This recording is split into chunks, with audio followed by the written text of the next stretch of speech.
नमस्कार, आप देख रहे हैं मधुर मिथिला और मैं हूं अनिल कुमार झा। यूजीसी पर सरकार से 10 सवाल। पहला सवाल, यूजीसी विनियम 2026 में यदि किसी शिक्षक या छात्र पर भेदभाव का आरोप लगता है तो क्या आरोप लगते ही कार्रवाई होगी या पहले निष्पक्ष सुनवाई अनिवार्य है? यदि सुनवाई है तो उसकी समय सीमा और प्रक्रिया क्या है? दूसरा सवाल, क्या इस विनियम में झूठी, दुर्भावनापूर्ण या राजनीतिक शिकायत करने वालों के लिए कोई दंडात्मक प्रावधान रखा गया है? अगर नहीं तो मनगढ़ंत आरोपों से निर्दोष लोगों की सुरक्षा कैसे होगी?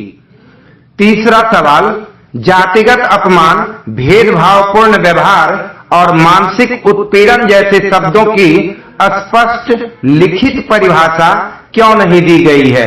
क्या यह सब व्याख्या के भरोसे छोड़ देना संस्थानों में अराजकता नहीं बढ़ाएगा?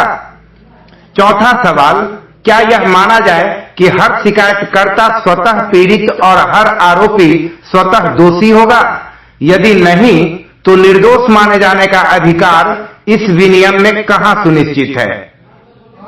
पांचवा सवाल, क्या किसी अकादमिक असहमति जैसे अंक, शोध मार्गदर्शन, उपस्थिति या अनुशासन को भी जातिगत भेदभाव में बदला जा सकता है?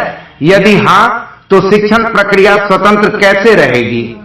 और छठा सवाल, शिकायत जांच समितियों के गठन में क्या संतुलित प्रतिनिधित्व, जाति, लिंग, अकादमिक अनुभव अनिवार्य है या यह भी संस्थान के विवेक पर छोड़ा गया है?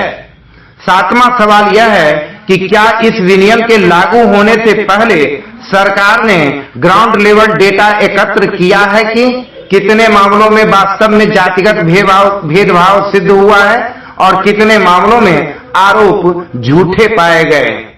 आठवां सवाल, यदि किसी शिक्षक या छात्र को बाद में निर्दोष पाया जाता है तो उसकी प्रतिष्ठा, कैरियर और मानसिक क्षति की भरपाई कैसे की जाएगी?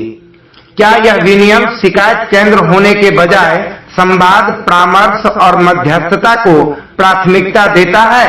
यदि नहीं तो क्या इससे कैंपस में अविश्वास और डर का माहौल नहीं बनेगा? और आखिरी सवाल सरकार से कि क्या सरकार यह आश्वासन देती है कि यह विनियम किसी एक सामाजिक वर्ग को डराने या निशाना बनाने का औजार नहीं बनेगा? यदि हां तो उस आश्वासन को कानूनी गारंटी में क्यों नहीं बदला गया?